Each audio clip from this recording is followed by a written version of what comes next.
to be motivated, to be driven, and to drive towards my goals than just anger. And so it never held me back. It always fueled me forward, but it was still very toxic.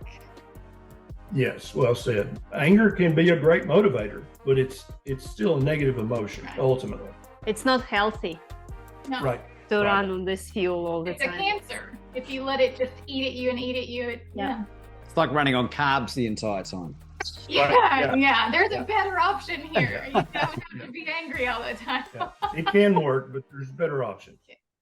I got superpowers, superpowers. I got superpowers, superpowers. I got superpowers, superpowers. Working 7 days a week and 24 hours. Yep, I got the business saying this boy sure is up to something. Why don't you come and listen? Just don't hit the power button. They say I'm crazy when I say I got them superpowers. 24/7, I work every day and every hour, yeah. Where I wanted to start off with was, how does it feel that combined you have the entire population of New Zealand dialing into your advice and thoughts and fears and everything else in between? Well, for me, it's first of all the greatest honor of my life. Just to be honest about it, it's an honor I never thought that I would enjoy or be worthy of. But then a very close second is it's a huge responsibility, because anybody who watches YouTube much knows that there are certain trigger topics that you can make a video about and get 1 million views, right? And so there are some people in our sphere of influence who will do that. Make another apple cider vinegar video or another lemon water video or another green drink video, and they're not helping anybody, but yet they're getting 1 million views. And so I tried very early on, just because of my upbringing and other things, and also Nisha's constant vigilance of me not being a douche.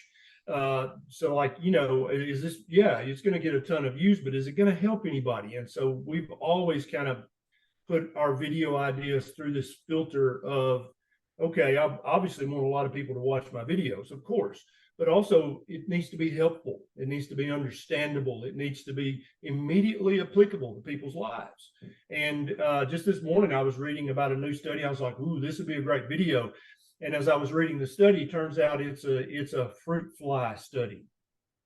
And so I guarantee you there will be 500 or 500 new YouTube videos about this study showing that blah, blah, blah, blah, blah. And they'll leave out, either because of ignorance or convenience, that it was a study in fruit flies, which may or may not be applicable to human beings, which most people who watch YouTube are human beings, and they actually want to know what's relevant to human beings. So I won't be making that video, because I can't apply that to people's lives. Well, I suppose this is a great little segue, because the reasons for inviting you both on as this incredible purpose partners, power couple, whatever you want to call it, was somewhat selfish, because we were super excited to hear about the pregnancy journey and the accomplishments that you've both had in the last few years after overcoming Hashimoto's hypothyroidism and a lot of other challenges in between. And for context, for those who haven't heard of Anna and I's story, Anna and I, to this point, have had 19 consecutive miscarriages, of which 3 of those have been ectopics. And there's more detail around why that happened, and that related to some systemic childhood sexual abuse that Anna went through growing up in Russia, and 2 illegal abortions that took place, one of which that damaged her uterine wall. And we thought that was it. And we thought that was the reason. We thought that if we could fix the uterine wall, then that would be the solution to our challenges. And then I did a dry fasting, 95 hours dry fasting, no water, no food, not even shower. And actually my endometrium grown from 3 millimeters to 14 millimeters, confirmed by the scan before and after. But then again, it continued to happening, and we were like, something else is happening. And so just recently this year, I found out that I have a hypothyroidism, similar to you, Nisha. We're just waiting on confirmation that Hashimoto's is involved. It was diagnosed by the moon-shaped face and going through a lot of deep history, and I'm sure that you'll resonate with this. We'll know in the next few days, in fact. I just did a full hormone panel, like full on. Yeah. This is a very long-winded backstory, but it's important in this context, because the reason we wanted to invite you on is that we know that we're going to solve this challenge, and this baby's going to be a bigger comeback than Lazarus. And we know that other people have going through and are going through similar challenges. And we just wanted to get your thoughts and ideas about that journey that you had. And what do we need to know that you wish you knew early on? I would say I'm so proud of you guys for talking about this. It needs to be talked about more. I probably should talk about it more, but it feels almost like you're by yourself, even though there's other women out there struggling. It still feels like, is there anyone who needs to hear this? Maybe are people going to feel like I'm complaining, that sort of thing? But it's really important that you and I both share our stories. And I think one thing a lot of people who have an autoimmune disease miss out is the trauma factor as a risk factor, and stress being something that will keep you ill. So addressing the stresses and past traumas, along with food, obviously sleep, lifestyle habits, that's a very important part that gets left out a lot of time when we're talking about autoimmune diseases, because the food is so powerful that it's almost so easy to just focus on, well, just change your diet, decrease inflammatory foods, eat meat-based, eat plenty of animal fats. But if you are still holding on to all of that trauma and stress, that can keep you in a state of sickness, even if you're doing all the right things when it comes to food and stuff. So that's what I wish I would have known back then. People really didn't talk about root causes. They were mostly, do the AIP elimination diet, stop eating dairy, stop eating gluten. That was the main things you heard about. But really, the more I talk to other women who have autoimmune diseases, it seems like when they address those root causes, like the stress and the trauma, along with the diet, that's when things start to really heal from the feet up, right? So I wasn't prepared to get pregnant. Bonnie was a total surprise, because we did go through IVF to get pregnant with Beckett, which is stressful in itself. And it's not a guarantee, and you're spending all this money. And I knew I didn't want to go through that again. So we had a discussion maybe 8 weeks before I got the confirmation I was pregnant, where I was like, I'm not doing IVF again. I'm fine with Beckett. We're very blessed. Let's move forward with our life. And then 8 weeks later, I was in denial and finally took a pregnancy test. And I still didn't believe it. I took like 5 or 6 pregnancy tests. But what happened in that year before I got pregnant was a lot of healing and growth mentally, where I'd been eating meat-based for 5 years at that point and still had not gotten pregnant, right? But that year before I got pregnant with Bonnie, I really practiced stoicism and letting things go. And I cannot control this, but I can control my emotions about this. Just really trying to get my mind healthy along with my body. And I think that I can't prove that had a lot to do with it, but it definitely, in my eyes, had a lot to do with it. There's so many different questions. Ken, Nisha, I want to ask you about Ken, in terms of me in the supporting role. What are the things that I can do, and what can other spouses and partners do to support their partners in this health and healing journey? Well, every husband has a different style, and every relationship is different. Me and Ken are very brutally honest with each other. And so he just would tell me to my face when I was getting upset about something that like, okay, well, what do you want to do about that? I'd be like, I don't know. I'm just upset. And he's like, okay, but you can't do anything about it. So just get over it. And that may not work for you two, but coming to a place where whatever she says, you're allowed to say to bring her back to baseline, to remind her of where she needs to be going with her emotions. Yeah. That's the best way. And like I said, that's going to look different for you guys than it would for us, just because different people will have different personalities, and that's totally normal. But that response to her in those moments of maybe she's super stressed out about, you know, the oven isn't working, or the car broke down, or any outside factor that she has no control over, just reminding her that let it go. You know, you can't control that. We can only control us. And reminding her of what the goal is for you two. And the goal is to get her as healthy as possible, you two as healthy as possible as a partnership, and eventually get that sweet baby. And that just, we weren't trying to get pregnant, but in him doing that, it did bring me to a place where it takes a lot to get me worked up now. Yeah. And let me add to that, that kind of, using that kind of straightforward language, it took us years of peeling away layers of self-defense that we had both built up. My go-to self-defense mechanism was deception.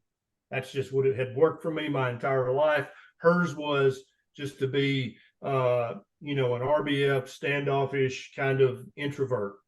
And so we just lovingly yet persistently just kept, she would peel away my layers and I would peel away her layers. And so this came from, we finally got down to what we think is the foundational definition of each other. And when you have that and you trust the other person with that foundational understanding of who you are, that gives you a degree of liberty. So when I would say something like that, because, some people listen to this and be like, well, what an asshole, right? But that's only possible when I say words, she knows me to the core, and she knows I'm not being an asshole. I'm not being an asshole.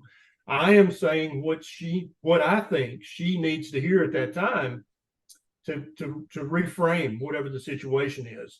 And so so many of these things depend on an untold number of variables. Where you're at in your relationship, how healthy is your relationship, how strong is it? And so, there are definitely relationships out there where the man definitely should not say what I said to Nisha. That will not work, and it will not go well, and it could lead to other problems.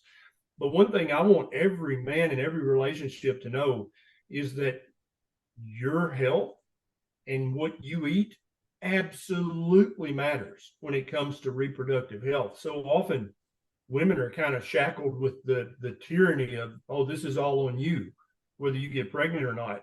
And there are so many men out there who are just eating a crap diet, drinking too much alcohol, living a stupid lifestyle. And that is directly affecting the chances of this partnership becoming pregnant. But there are a lot of men who just think, oh, that's her thing. I don't know, I'm just going to drink my beer and eat my Cheetos. And we can't get pregnant. I don't know what's wrong with her. And that's absolutely the wrong mindset to have going into this. At the very least, you should be eating a super healthy diet in support of her. We know that for sure. But then also more and more research is coming out every day that sperm count, sperm mobility, sperm robustness, all those things are directly related to a man's diet, to his lifestyle, to his sleep, to everything, all that. And so, there are a lot of women carrying this huge, heavy burden of, I can't get pregnant, when it's his damn fault the whole time. Well, it takes two, right? Absolutely. It's a team effort. So it's like you said, a lot of times it's put on the woman, and the man is like, I'll be supportive, but I'm going to continue to do all the things that I'm doing, and I'm healthy, I'm fine. No one has told me I need to do anything different, so I'm not going to change anything. But for the most part, I think people watching this are probably not in that category. No, I really love it. I agree with you, Ken. When you build those kind of relationships where you can be absolutely direct with your partner, and when you come from the place of love, not just judgment, but love, it makes a huge difference. What I love about Laban is he was always next to me when I was going through pregnancy losses.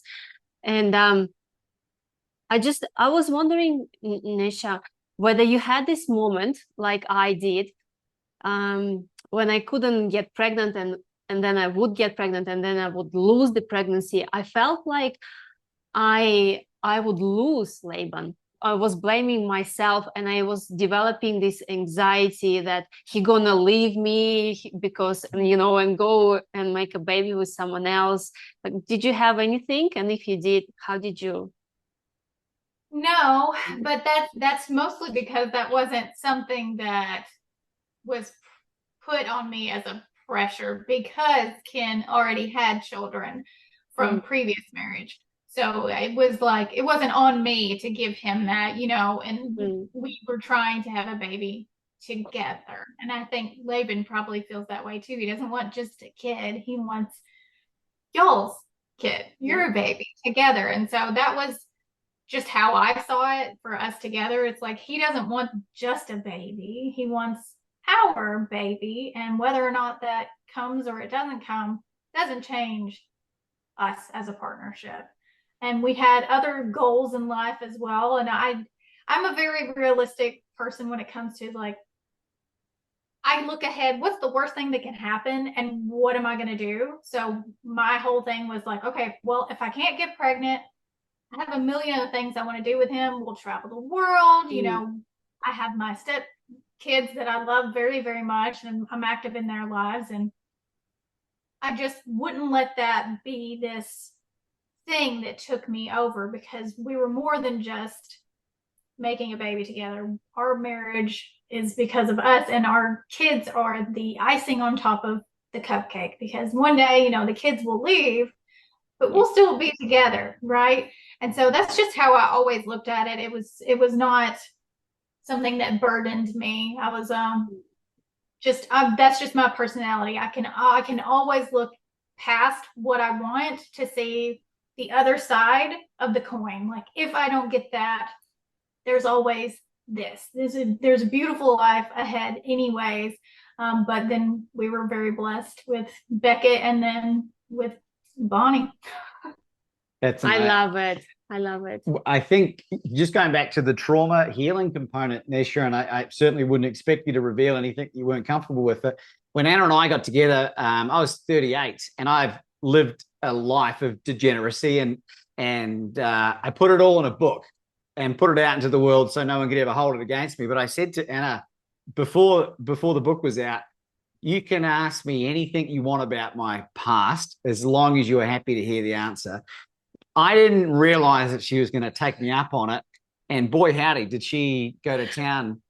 But what happened, and this was in the first few months of our relationship, is that I was forced to reveal some things about my history and my past that were very shameful to me at the time. But and really, one or two of them almost sort of ended things. But once we got over that, and Anna realized that it was not that much of a big deal, and it had this amazing foundation of trust that we built. And it was a year later that Anna revealed to me about the sexual abuse that took place. And I was only the second person in her entire life to know that. And so that's how that healing journey started. You mentioned stoicism and letting things go. Is there any other things or practical applications that you can remember that were really instrumental in helping you heal? Mostly it was just acknowledging that I'm the person giving those past traumas power. That it's within my power to take that power away. And realizing that I'm just not the kind of person that's going to be a victim. I always want to be a victor. And so that's that's just my personality. And anytime any past trauma felt like it was interfering with what I wanted, it made me angry and made me push past whatever pain. And I'm not saying I'm perfect. Like, there's still a few things that I have from day to day. I have to remind myself, I have all the power. This doesn't have any power over me. I'm blessed. I am grateful. And we're not going to let this take hold of this day. And I just take every day, one day at a time. And if you do that, then it's easier than saying, I have to let this go for the rest. If I ever think about this again, then I'm failing. But it's not like that. You have to take baby steps. And meditation, some people meditate for different reasons. I call it brain exercise, flexing the muscle of recentering your thoughts. So I don't like meditate and say different things, or it's just the practice of me thinking nothing. And when something creeps in, pushing it back, mm-hmm. so that when I'm going about my day and a negative feeling comes, I can know that in my conscious brain instead of letting it creep in. And before I know it, I'm spiraling through something that happened 5 years ago and I'm upset about something that I can't change. And so the minute it creeps in, I'm like, I don't want to think about that. I'm going to go do something productive, or I'm going to go work, or I'm going to go play with the kids or whatever. And that's really the core to success for me, was just realizing I have the power. And the more you worry and stress and let past things hurt you, you're giving those other people power. And I don't want them to have any power. Yep. I want to forget that they existed. And I have like many things. I am good. I'm done. There's just a few things that I still have some days where I'm like, you know what? I really would love to be petty right now.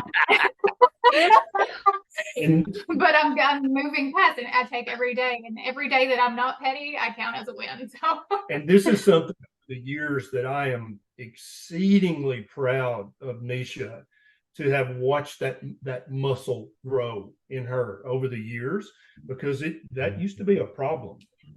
And to watch her literally go inside of her own mind and heart and soul and tinker and fix things and to realize, and I think this might be a useful thing for other people who are victims of trauma, either crime or just, abuse, is that those people, and she kind of hinted at this, they've probably already forgotten about you.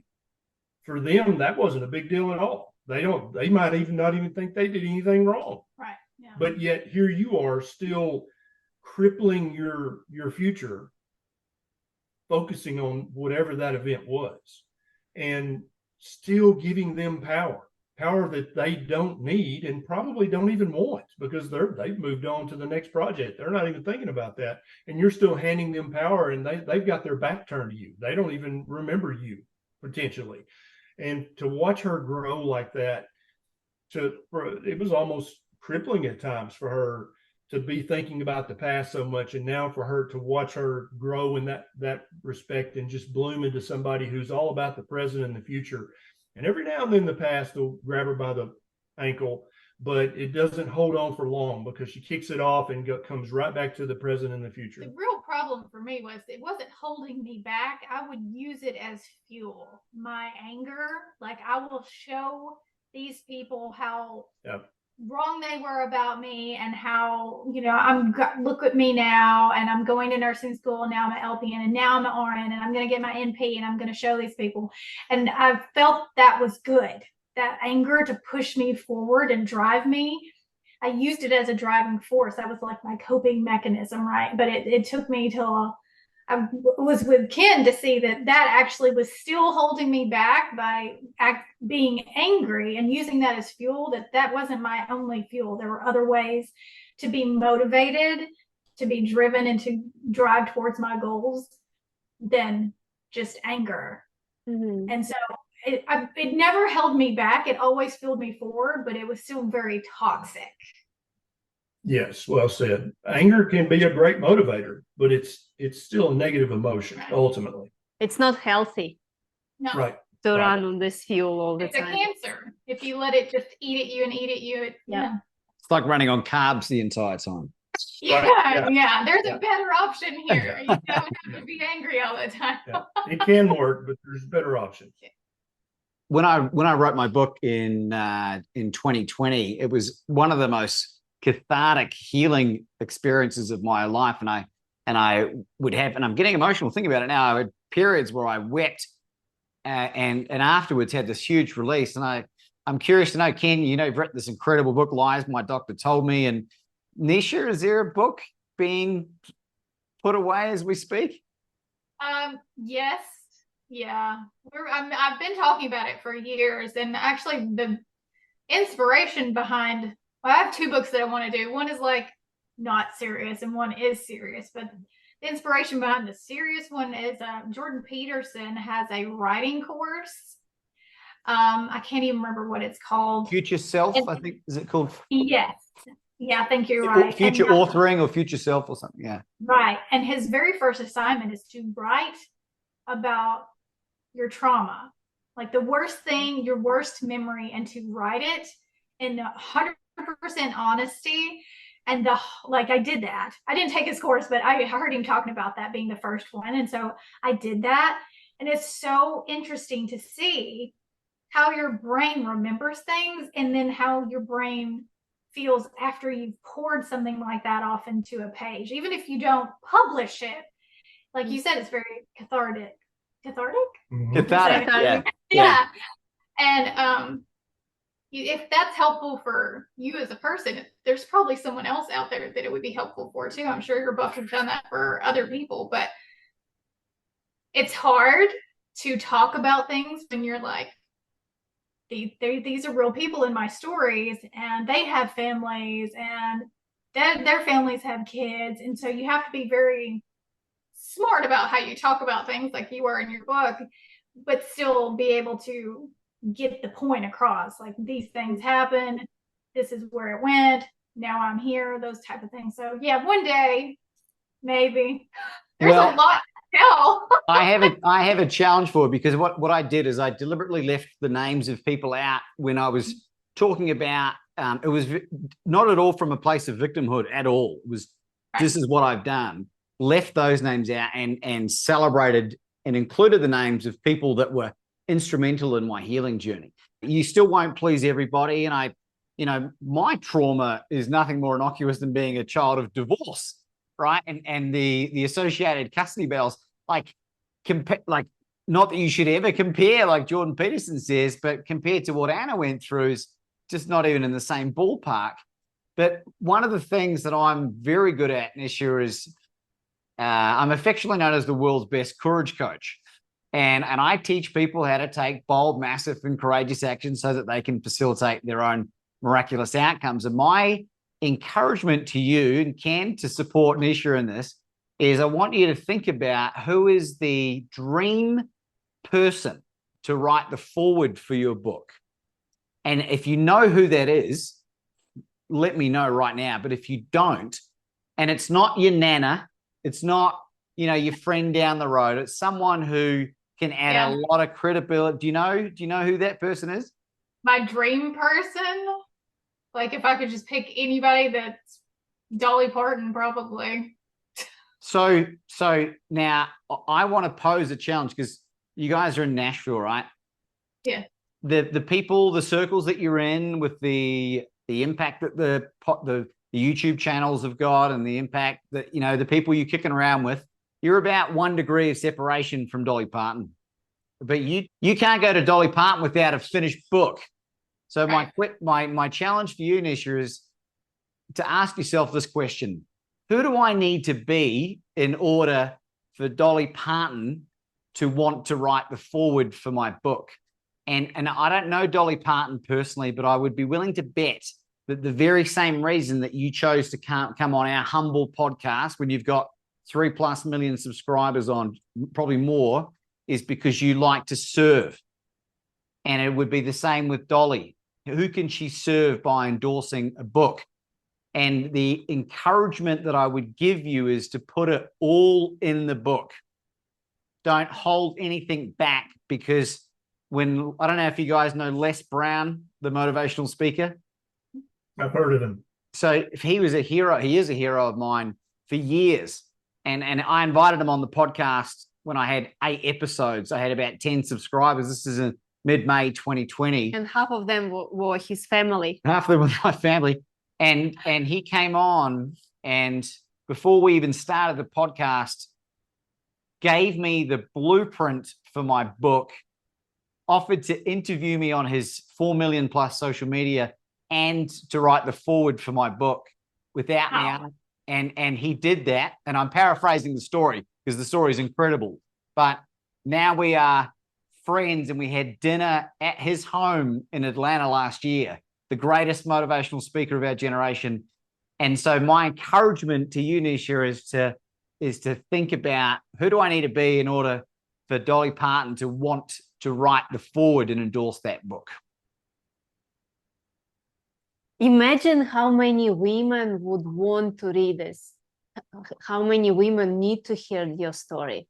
You can see you already make a huge impact in this world. And I know it on my own experience. I did not want to talk about my childhood abuse. Like, I would rather die. But then Laban told me one thing that changed my perspective completely. He said, Anna, imagine there is one girl who needs to hear your story that will save her life. And guess what? A few years later, I met this girl. She was 11 years old when something similar happened to her. And when she heard my story, it totally changed her life. She wanted to kill herself. She didn't want to live. And now she's thriving. She's on more podcasts than I've been to. Oh, wow. That's amazing. Sharing her story. Mm-hmm. The other thing as well, and you know, Ken, you talk about Nisha with adoration, such adoration, which it's really inspiring for me as a man, and I know other men will see that as well. Anna finally felt comfortable sharing what happened with her mother in September 2020.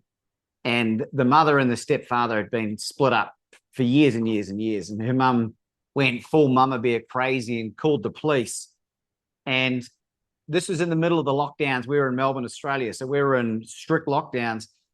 The Russian police subpoenaed Anna to... I'm originally from Russia. Yeah, to testify in person in Russia. And the Australian government, given all the information about what was required, the translation of the subpoena, and rejected Anna's application to leave the country. And then we finally found some Facebook groups, and the second one got approved, and Anna flew to Russia and got there with a few hours to spare to do this thing. And they put her through, you know, these polygraphs and these physical examinations, and they ended up dismissing it because there wasn't enough evidence. It's been such a long time. 20 years. But then Anna went to 3 major magazines there, and one of the magazines, the largest magazine, picked up her story, and it went crazy viral. And in Russia, they don't talk about these kind of things in the same way with the same freedom. And why don't you tell them what happened? From being like totally quiet about my story, and it has been eating me like a cancer from the inside, like you said, to telling my story to the whole country, literally. I just realized we didn't have any childhood sexual abuse survivors support in my hometown. And I felt like I want to do something. And so I told my story, and one journalist only agreed to publish because it was a very heavy story, very heavy. And I had like 25,000 views in the first 24 hours.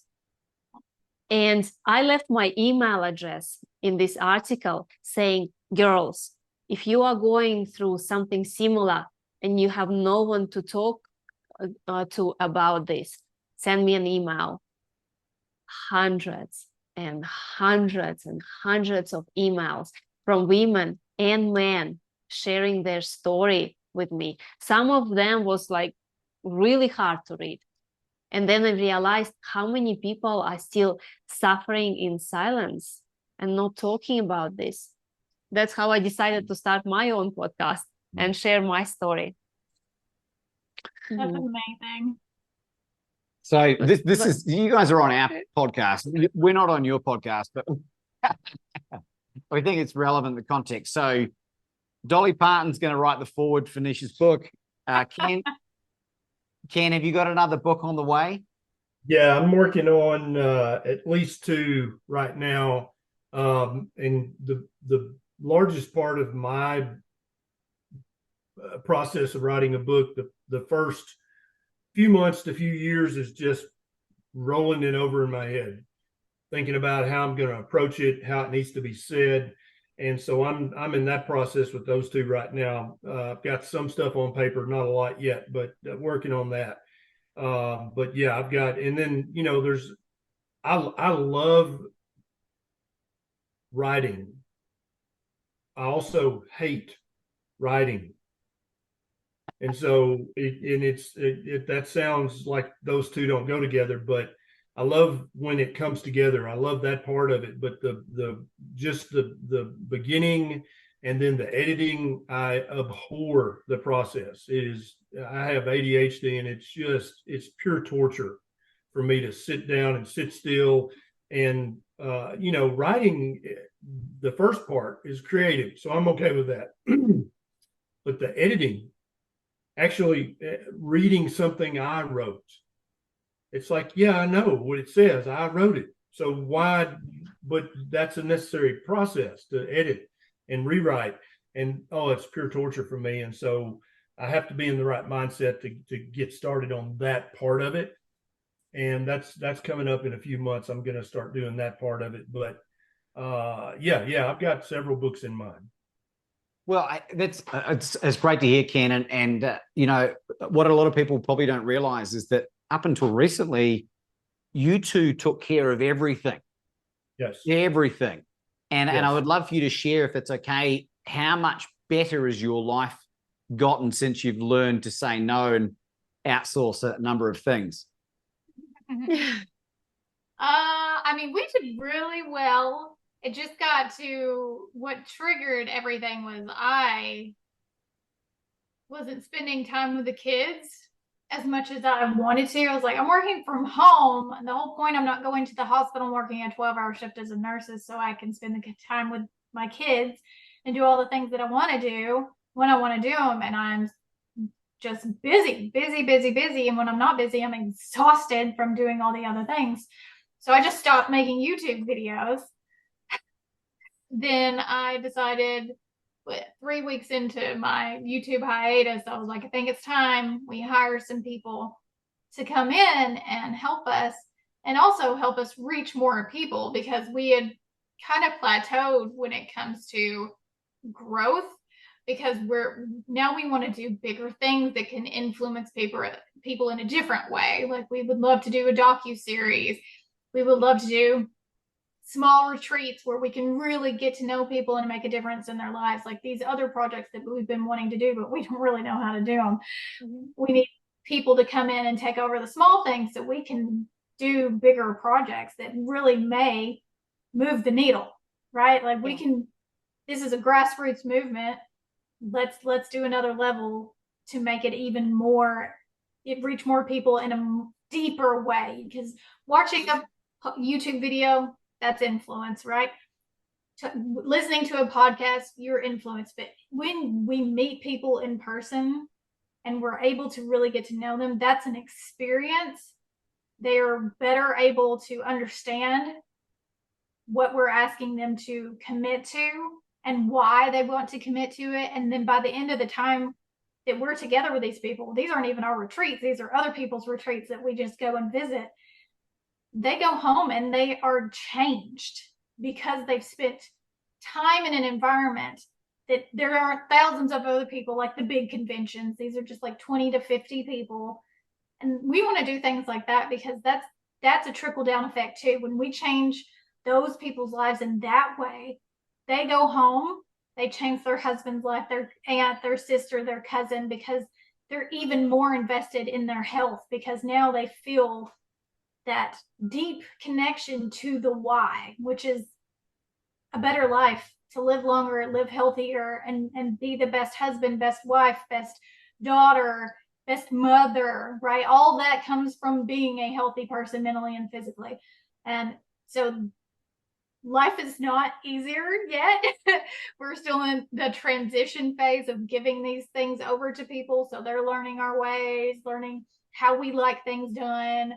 We're very picky. I'm a very, very detail oriented person. Like, I like things a very specific way. So they have to come back 3 or 4 times still and say, okay, is this okay? And then we're like, no, that's not right either. And so we're still in that transition phase. I think maybe in 6 months, we'll feel a little bit of that, there's a load off. But just because we've spent the past 6 years building this relationship with people, we don't want them to feel like everything is different, because it's not. It's still us talking, it's still us speaking, it's still us messaging. We just have other people doing the tiny things. But if you let people do tiny things in a completely different way, then it feels like we've abandoned them or something like that. So we definitely don't want it to feel like that. So we're taking the time to make sure it's done properly, the way that we've been doing it for 6, almost 7 years now. Yeah. And when she approached me with this idea of retaining a team of people that would do all the day-to-day minutia, my first thought was excellent, because not for myself, but because I know what a badass Nisha is, but not nearly enough people in the world know that about her and have had the chance to benefit from that. The amount of value that she can give people in their life, relationships, health, nutrition, wellness, lifestyle, like the amount of value that she can add to people's lives, nobody has a clue except me. And so when she came to me with this, I'm like, 100% yes, pull the trigger right now, because it's time for you to shine, because nobody knows what I know about this woman. But they're about to find out, because this is going to free up so many hours of her day that she's not just bogged down with scheduling this and making sure this is right and updating this. Now she no longer has to deal with that kind of stuff, which is for her to have to spend time doing that is almost a travesty. It would be like, having Beethoven tune your piano instead of writing something beautiful. That's kind of what Nisha's been bogged down doing. And I'm so happy that she's free from that. And I want her to take a step back and take a deep breath and go, okay, now where can I really have the most effect in this world? Who needs to hear my voice the most? And I can't wait to see what comes of that. Well, anything we can do to help you blow that out into the world is the least we can do, because this is a great example. We have a limited time, and we'll wrap this up in a minute, but like there's a million questions that we have, and I know the audience will have around. Nisha, what did you eat specifically from before and after the Hashimoto's that we can't cover in these shorter form podcasts, that if it was in a book or in some kind of training would be super beneficial? So it's really inspirational for us to continue to keep outsourcing the things that don't serve us very well. And we can't thank you enough. I know you probably hear this a lot, but we can't thank you enough for the personal impact that you've had on our lives, and anecdotally, the many, many people that have benefited from you guys having your own massive set of cojones, putting yourself in the gun, having your businesses and house burnt down, under suspicious circumstances, because you're trying to serve and help people. And all I want to say on behalf of everyone is to do not stop.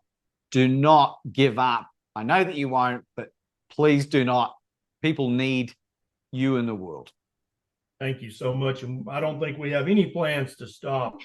Somebody asked me the other day, what are you going to do when you retire? And I was like that concept is so foreign to me that I had to look at them, and they were actually serious. And I said, why would I retire from doing the thing that I love most to do, which is to teach and to help and to lift up and to shine a light on truth and health and honesty? What would possess me to stop wanting to do that? what are you even talking about?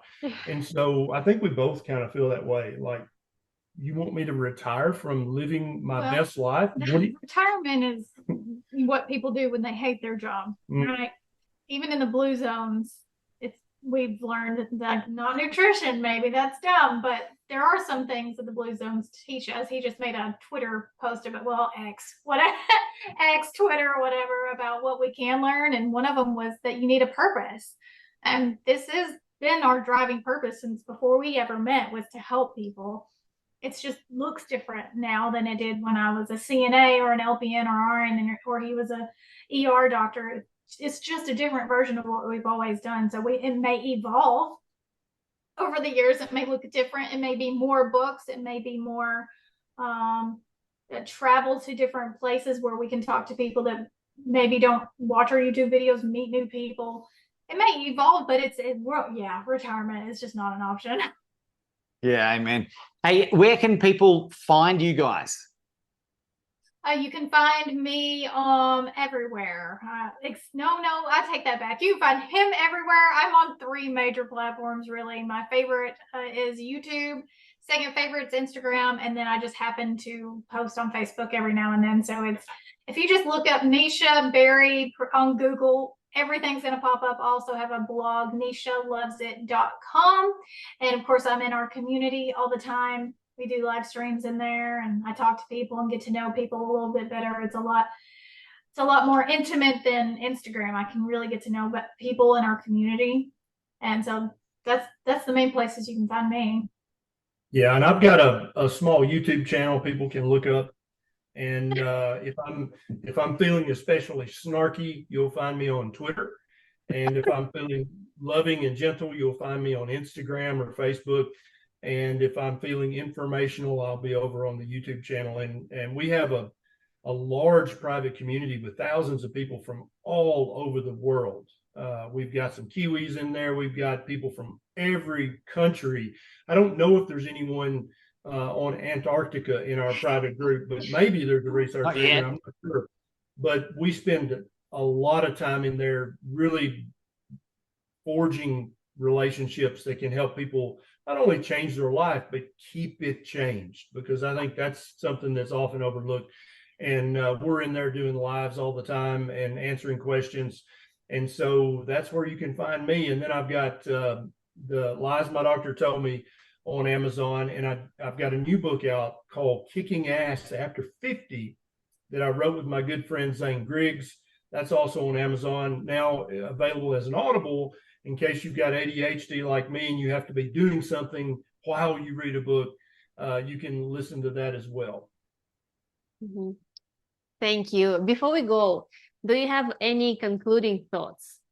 I'm really excited that we had a conversation that didn't just focus around food today. And I really appreciate you guys having us on so we can talk about other things that matter, because these things matter too. So I really appreciate you having us both on. Yeah, and just as there is a proper human diet that you must honor for your best physical health, there is a proper human life that with principles that you must adhere to if you want your life to have meaning, if you want your life to touch other people, if you want, when your great-grandchildren think back about you, those are positive memories. Those are memories of, I'm proud that he was my great-grandfather. There is a proper human life, and there are principles to that as well. And we're so happy to start talking more about that. And obviously a proper human diet's part of that. But there are other principles to that go along with it that in many cases are just as important as the food that you eat. So thanks for having us on, guys. You guys are an amazing couple, and we're happy to collaborate anytime. Ladies and gentlemen, Ken and Neisha Berry.